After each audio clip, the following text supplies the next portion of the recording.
Tell us about this tour then. Where exactly did it start? Brazil. Brazil. Seems like an unusual place. What kind of a venue did you do in Brazil? We did a big sort of mega stadium thing. One place. Yeah, but you know it wasn't full. Like the, you know, it was just the only place to do. I think it's about 7,000, which in Porto Alegre is a lot for those. They were in 5 nights at Sao Paulo. Yeah, and it was like a big theatre, wasn't it? Yeah, about 3,000 each. Oh, it was full. And we did a couple in Rio in like a really big club. That was good. You have that big a following in Brazil? Yeah, it's great. Is that right? They're really hip over there. It's not as like out of it as you'd think. I never thought of them as being out of it. Well, I thought, you know, they wouldn't know what we're about or anything, but they all know the words and everything. Is that right? Yeah. So they'll sing along. Is that right? There's a 60-year-old fella. Oh yeah. Some old fella in the front row in Rio. Every night, you know. 60-year-old guy? Yeah, and like his daughter and stuff, you know. And like outside the hotel every day, you know, for autographs. And How long were you on the road then before coming to Japan? Well, it's been like that was about a year ago. We did that first thing in Brazil. You're on the road for a year now. Yeah, so well, not you know, not solid, but you know, intermittently. Yeah. What exactly was your original intention, or the original motivation for doing such a long tour? Just want to get back into swing of things after having been away for so long? You don't sort of think of it like that. You don't think, oh, this is a really long tour. You just like do all the little sections, and then eventually it's a year's gone past, you know. Like we really wanted to go to Brazil. Like it was just a chance of a lifetime, you know. We really enjoyed it, and we made a video there and had loads of fun. Like all the photos that are in the current program, they're all from Brazil. Anton Corbin photos from Brazil. Most of them. There's a couple and the Catlin ones. There's one at Jake. But it was just so unusual, you know. The fans were great. So, you know, and then the next bit was Europe and England, wasn't it? I covered Europe and England. Yeah. This time you went here for Australia. We're not going to Australia now. We've decided to not bother. What's that? Well, it's just we were only going to do one show there. And I think if we go to Australia, we should do a few shows. You know, it's a long way to go to do one pub. You know, it was just like a promotion thing. You know, do the promotion, but like do some gigs as well. So we've decided we'll go there later. So the first time you guys came here, which was about 4 years ago, 4 or 5 years ago. And 83. 5 years ago. Seems to be quite a change, in, if nothing else, in just the level of performance. Comparing yourselves now, the way you were back then, what do you see as the major changes?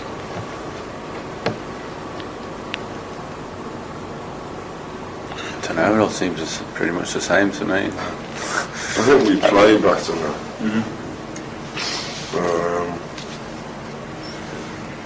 It's hard to say, it is pretty much the same, but I just think we play better. Songs sound more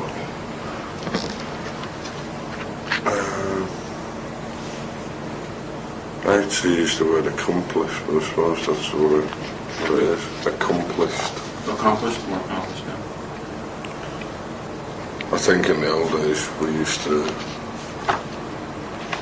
be really good, but maybe the sound wasn't as good as something, just a bit. I don't know. I think it's better.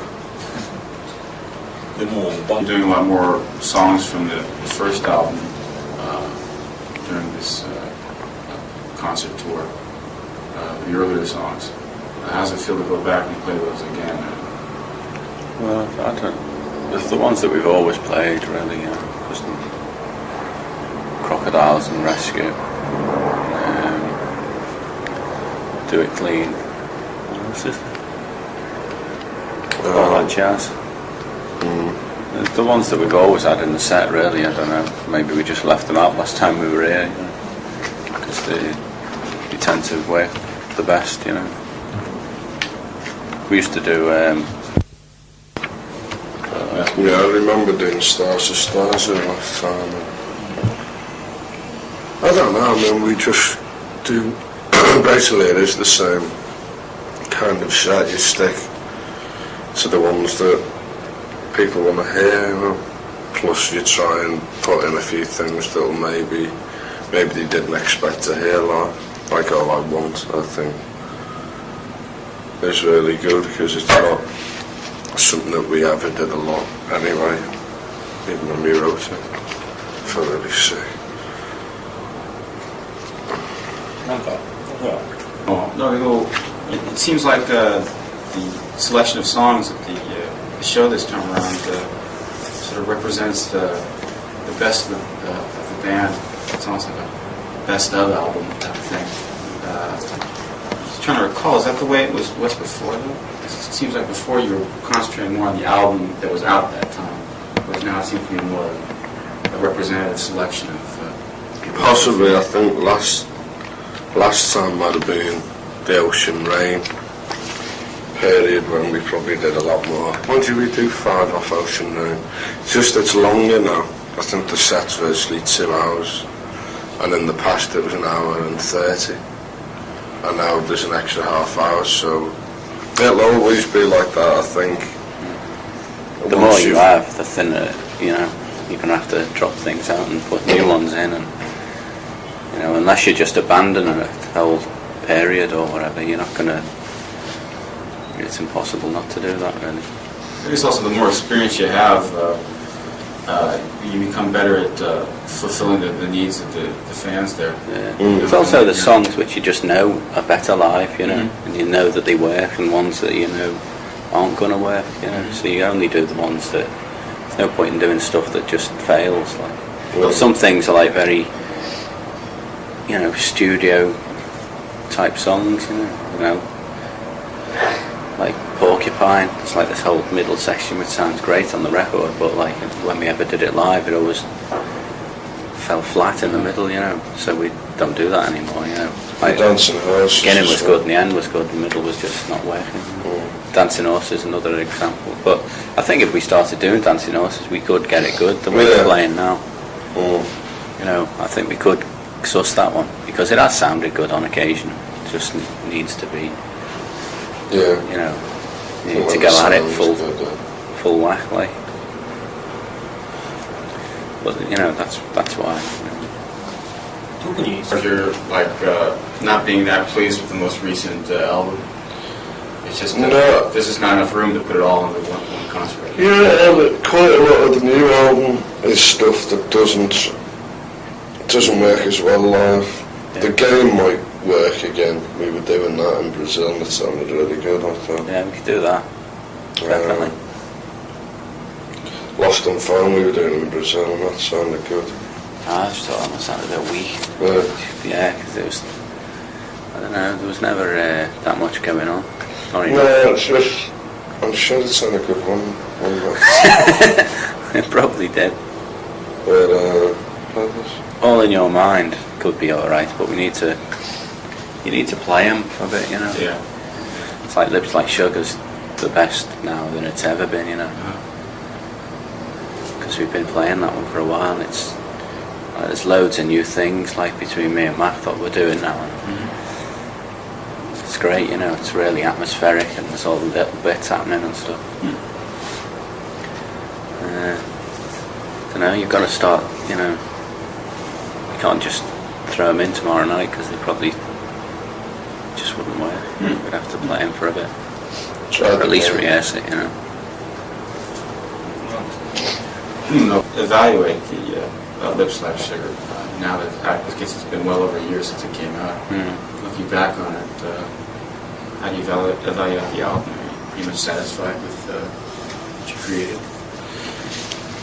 Well, we're a bit disappointed with the mix, really, but that's, you know. The mix? Yeah, that's about it. You know, you don't really want to waffle on about like sounds that aren't sounding as good as they did when we were just had demo mixes of it or whatever. I don't know, you know, like people don't know, you know, the fans don't know that it's like could have sounded better, so there's no point in, I don't know, you know, they could never have been there, so that's the only thing we're really a bit disappointed in the mix. We went there for the mix, you see. All this Brazilian thing was arranged and we had to go away and the LP had to come out and that, you know. But overall, it's difficult to say, you know. I never play the records. I can't sit at home and play them, you know. Every now and then I'll hear them in a situation and I'll think, wow, that sounds good, you know. Like I even heard, what was it? Something lately I heard something. Like it was People Are Strange. It was on the radio and it sounded really good. And like I'd never really bothered playing it that much, you know, at home once we'd done it. So, you know, we'll hear things as we go along, maybe, you know, or in a while get round to playing the record again. You don't sort of need to play it when you're playing live every night, you know. Yeah, right. It's the last thing you probably want to listen to, I guess. Get home at the end of the day. Yeah. And you're always very critical of your own stuff anyway. Yeah. Even if you do believe it's great, when you actually come down to listening, you think, oh, you're never satisfied, like, so, ever. I think we're satisfied with Killing Moon and Silver and I like Silver and what's the one? Angels and Devils we really like. But even when we started playing that live, we changed it a little bit.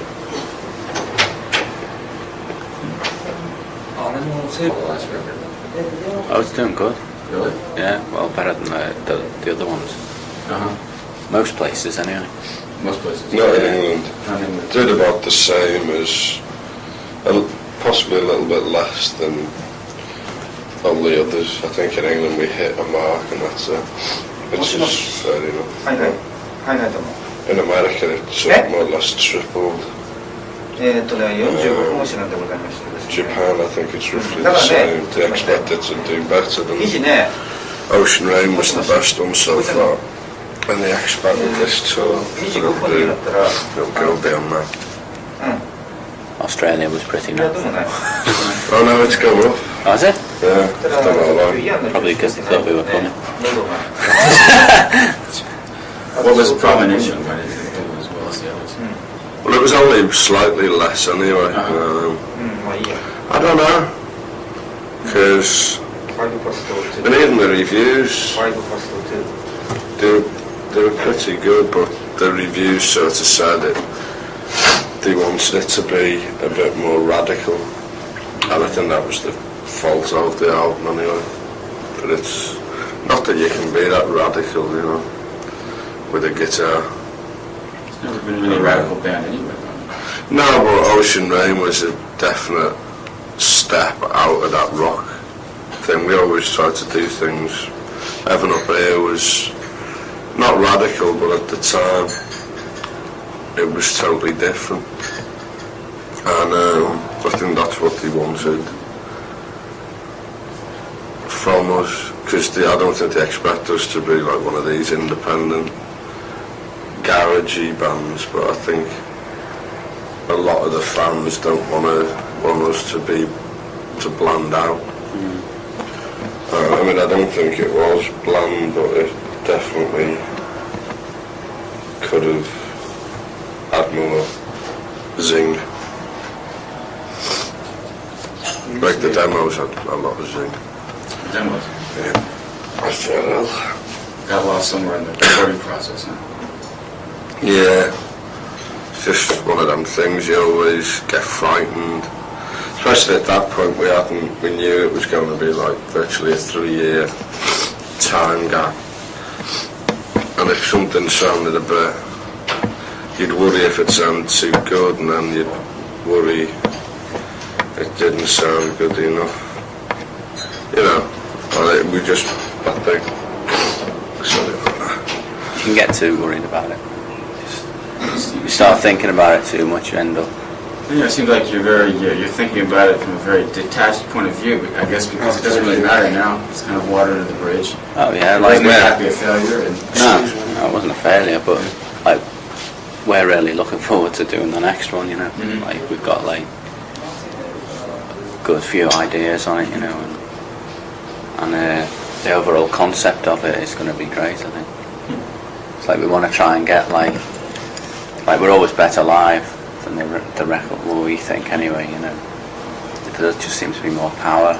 I don't know what it is, but and feeling somehow. You know, not just like volume. I'm talking about like. There always just seems to be more sort of feeling in there. So the initial plan is whether it happens or not, we won't know. We'll take time, but we want to sort of record it in a live type way, not a live concert, but in a studio, and get like everything set up, you know, and really go for it in a live thing. Sort of like, say the way a small jazz combo would be recorded, like they don't all go in and one of them will do his bass and then the drums will go on next, you know. Like it's all the interplay between everyone. Like speed it up when you play it back.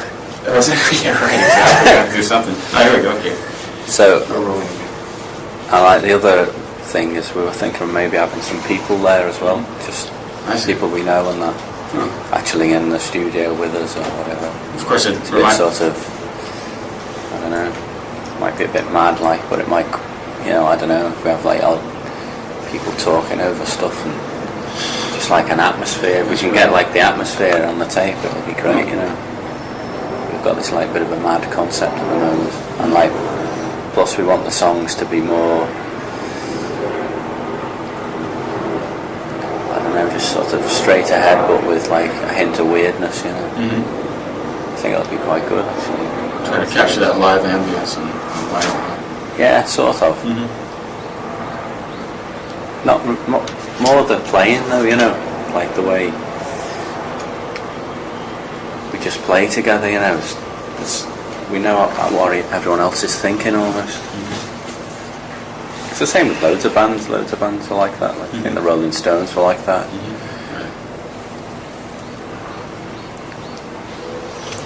You know, for your next record, in terms of the musical direction, there wouldn't be any great departure. It would just be more a matter of how you record it as opposed to. Well, we'll see. You know, we've got like odd things, but nothing finished. You know, we'll see.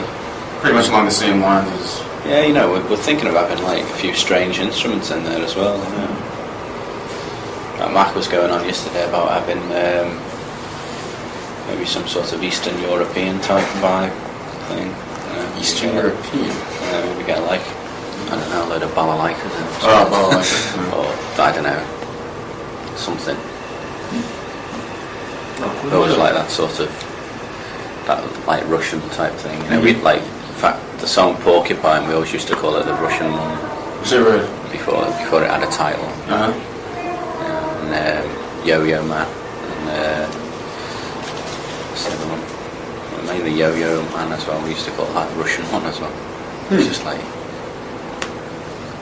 quite like that sort of thing. But this last LP there wasn't much like that. Because the nearest thing would be Lost and Found to anything that was a bit weird, you know, that weird.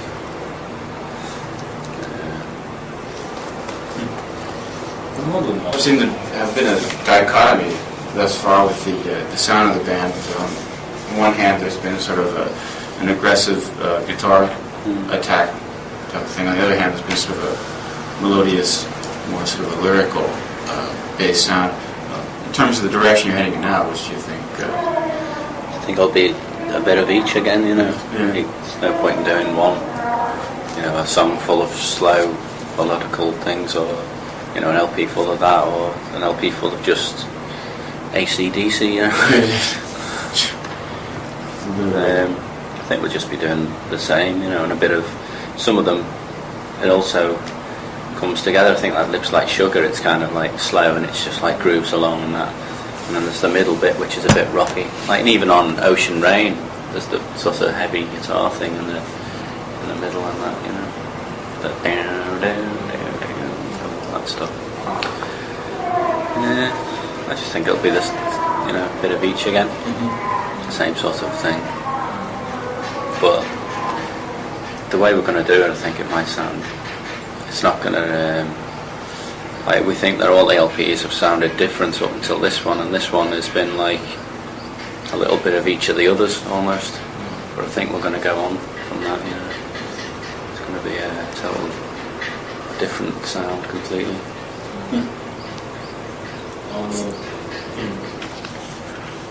Worked out to be $300 for everything I got. Yeah. It's really cheap. What, everything you got? Yeah. I said 500 the other day. No, so I just worked it out. $300 for the sun. There's loads of banks in Shinjuku. Is that? 3 o'clock they start, you need to change it downstairs. They what? It's going to be a crap rate downstairs though, isn't it? Yeah. Oh, what? 6 months. There was kind of a long break in there. No, it wasn't. It Really? was like, no. We had, we were supposed to have a year off, which was our old manager's idea. Bill Drummond, he said, look, you know, time to have a year off because it's just getting a bit tour, LP tour, you know, it's just getting a bit boring. So, and like, he wanted us to go off and do our own sorts of things, but it turned out like that no one really wanted to do anything except the Bunnymen, you know. And then, so after 6 months, we went to Scandinavia and did a tour, and that's where we started doing these cover versions. Is that right? Yeah, because it was just like, we were supposed to just go there and do cover versions, and that was it, you know. But when we actually got there, you know, it's difficult to just do cover versions, not do any of your own songs when the fans want to hear your own songs. You know? So we ended up doing a set of cover versions, then we went off, and then we come back on and do a set of our stuff. And it was great, you know, like, and that's like where these sort of cover versions have come from. Is that right? That's why we started doing them. Anyway, we did that, and then we did Dancing Horses, and then what happened next was Pete went to New Orleans and with some mates, a band that he knew, you know, and they were going to do an LP there, and it just seemed to take forever, you know, and it all ended up in a big argument and all the rest of it, because we wanted to get on with our LP and he was still farting around with this other band. And so in the end, like, he left the band. He said, like, that's it, you know, I don't want to be in anymore, I'd rather do this. And it didn't really work out for him. And we did a tour in America. We had to go and do a tour, which was already sorted out, you know, with another drummer called Blair Cunningham, which didn't really, it was okay, but it wasn't like, it just wasn't the same, you know, obviously. So when we got back, we started doing the LP, and Pete was still away, you know. This is all taking months and months, and like, we had to delay everything because we thought he'd be coming back, and that caused loads of problems, you know. And so we started doing this LP with other drummers. We had a bloke called Dave Palmer, used to be in ABC. He was a good drummer, actually. He was really good, but he wanted to go off and do his own thing, so he wasn't like suitable really. Like, he did some drumming for us, and we used Steve Morris from New Order did some stuff for us. But at the end of the thing, when we'd done the whole LP, it just wasn't any good, you know. It was just a bit nothingy, you know. It wasn't that one thing or the other, you know. And so we were a bit disappointed with it at the end of it, and the record company didn't like it either. They said they'd put it out, but they thought it was crap, you know. It wasn't crap, like, it was just wasn't right, you know. Anyway, at this point, Pete had come back to England, and he was living in London and that. And the stuff with his mates, they were called the Sex Gods. It just wasn't happening, you know. It was like, he just wasn't into it anymore. So we got him back, you know. We just sort of said, do you want to come back? And that was that, and then we had to start the LP again. And we did the whole LP again, and we went to Germany, and it dragged on for months, you know. It did take a long time. It's like Laurie Latham, who produced it, he's got a real slow, methodical way of doing things. And I think this is, like, I'm not saying it's his fault at all, like, but this is why I don't particularly like the LP. It's too, you know, like all the drums was done on a drum machine and all this stuff. Like, we get Pete back, ends up programming a drum machine anyway, you know, and sampling his own sounds into it and all that sort of stuff. I just think we should. That's why I just think we should do it in the studio live, like everyone playing, like get away from all this modern bullshit, which is like, it's all right for some bands and it's probably all right for us as well, if, for certain songs. But I just think we could do it so much better, like the way we did People Are Strange with Ray Manzarek. We just all went in and played it, and that was it. You know, put a couple of little extra things on top, and then it was great. It sounds brilliant. A little more organic. Yeah. Oh yeah. Like that's the new hip word in the in the record company business. You know, organic. Yeah, that's right. They get into these stupid little sayings, and you know, like when the LP came out, the head of the record company in England, he played our, like he played our record to somebody. It was our management, and then he played New Order, and he's saying, yeah, this is an '80s record, you know. He played New Order, and he's saying, and this isn't, you know. It's just like, they just got it wrong, you know, just totally wrong. They don't know what they're on half the time. And they just get into these things, you know, like everything's got to be done on an SSL desk and sampled and programmed, you know. In the end you end up with just a, you know, I don't know, like I think New Order do it really well, but like a lot of these records, it's done like that, you know, all this modern stuff. It just sounds crap. It just sounds like a plastic sandwich.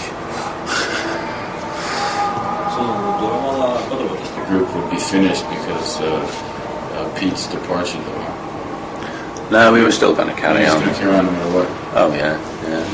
We were at one point. We were quite excited by the prospect, you know. Like we were gonna start using a drum box live and all this, like we did in the very beginning. That's another thing, you know. Typical record company bullshit, you know. We when we started out, we had the drum machine, and like it was a real primitive one, but like because there wasn't any of these, you know, rhythm composers out then or anything. And the record company is saying, oh no, you can't have a drum machine, you know, you've got to have a drummer if we're going to sign you and all this. And like we weren't that bothered, like we wanted a drummer anyway, so it made no odds to us. But you know, they just, like you look at records now, every sodding record you hear, it's a drum machine. Yeah, it's a drum machine anyway. I don't know. I don't want to slag them off too much, because I do tend to slag the record company off a lot, you know. Everybody else does. Yeah. They're just selling sausage rolls, you know. One goal you have in mind? Yeah, we just want to make a great record, really, you know. Like we've got the live stuff pretty sussed, you know. Like last night wasn't that great, I didn't think, but the night before, when you were there the night before, weren't you? That was a really good one. And it's just that really, like we haven't played many bad gigs for a long time. I think like last night was a bit like that, you know. It was okay, but it wasn't great. And like we haven't played a bad one since the British tour in Manchester. That was awful, you know. We did this really crap one. Wembley was pretty crap as well.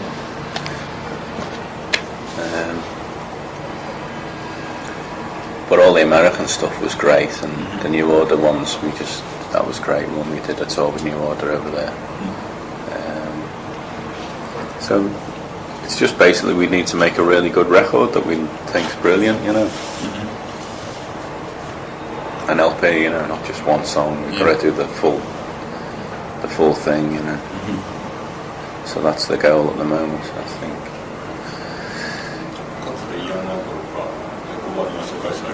Once said that back when the Bunnymen were the world's greatest band. Is that pretty much the party line still? Oh, yeah. No questions. Bigger than Buddha. Bigger than Buddha. Thank you very much. All right, I guess that'll do it. Thank you. Oh, yeah.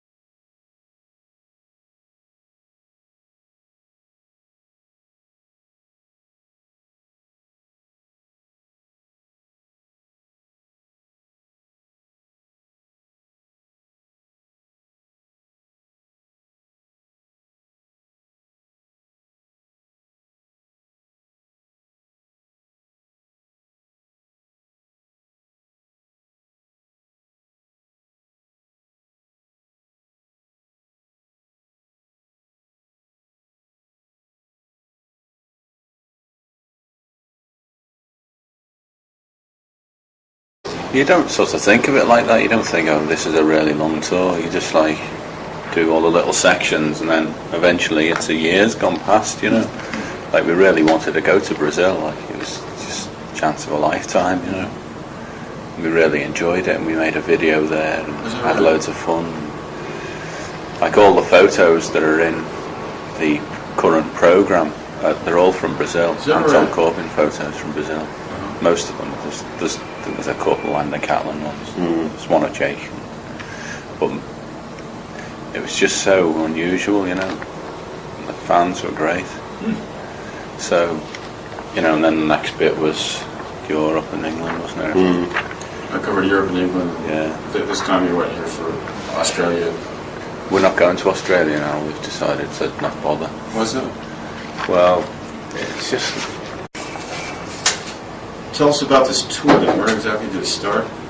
Brazil. Brazil. Seems like an unusual place. What kind of a venue did you do in Brazil? We did a big sort of mega stadium thing. One place. Porto Yeah. But, you know, it wasn't full. I don't, you know, it was just the only place to do. I think there's about 7,000 now. Yeah. In Porto Alegre, there's a lot for those. They were in 5 nights at Sao Paulo. Yeah, and it was like a big theatre, wasn't it? Yeah, about 3,000 each. Oh, it was full. We did a couple in Rio in like a really big club. That was good. You have that big a following in Brazil? Yeah, it's great. Is that right? They're really hip over there. It's not as like arrogant as you'd think. We were only going to do one show there. And I think if we go to Australia, we should do a few shows. You know, it's a long way to go to do one pub. You know, it was just like a promotion thing. What's the, you know, do the promotion, but like do some gigs as well. So we've decided we'll go there later. So the first time you guys came here, which was about 4 years ago, 4 or 5 years ago. And 83. 5 years ago. Seems to be quite a change, and if nothing else, in just the level of performance. Comparing yourselves now, the way you were back then, what do you see as the major changes?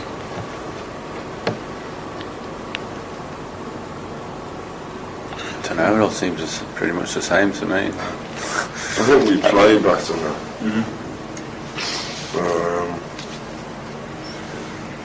It's hard to say, it is pretty much the same, but I just think we play better. Songs sound more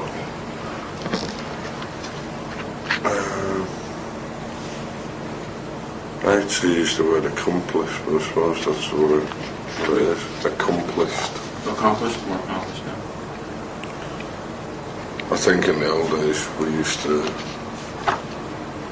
yeah, it would be really good, but maybe the sound wasn't as good as something, just a bit. I don't know.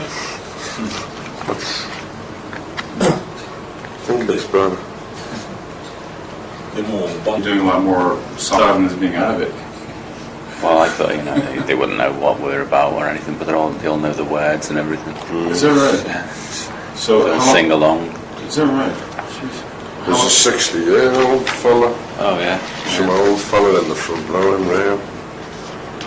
About 60. Every night, It's, 60-year-old guy. yeah, and his daughter and stuff, And outside the hotel every day, for autographs. And How long were you on the road then before coming to Japan? well, it's been that was about a year ago. We did that first thing in Brazil. You're on the road for a year now. Yeah, so not not solid, but Intermittently. yeah. What exactly was your original intention or the original motivation for doing such a long tour? Just want to get back in the swing of things after having been away for so